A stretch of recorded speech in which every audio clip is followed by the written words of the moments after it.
So I had this professor named Bob Tuttle who, when he was young in the South, he had a radio program and he would preach the gospel. And one of the things he would preach about the gospel is the racial reconciliation of the cross. Like Ephesians chapter 2 says, that Christ has broken down the dividing wall of hostility, making us one.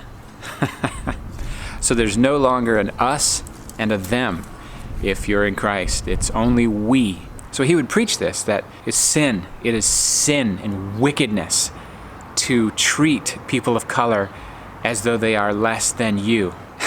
He would just call it out on his radio program, but he wasn't trying, I don't think he was trying to be mean, obviously. He was just trying to free people from the deception of the sense of superiority that has no basis in Christ. You know, he did always talk a little funny. I didn't quite realize why until he told this story of, he finished his radio program, and then as he was going out to his car, there were some folk out there waiting for him. And they beat the living crap out of him, beat him to a pulp. They beat him down. They said, "You're not going to teach this stuff on the radio in our town. You are not doing this here." Knocked all of his teeth out in the front.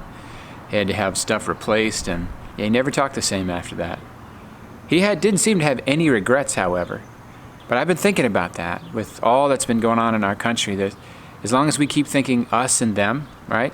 We had some peaceful protests this morning in our city of Seaford, and somebody on Facebook said, well, I'm for their cause, but I hope they won't be doing any rioting. Well, listen, just notice that.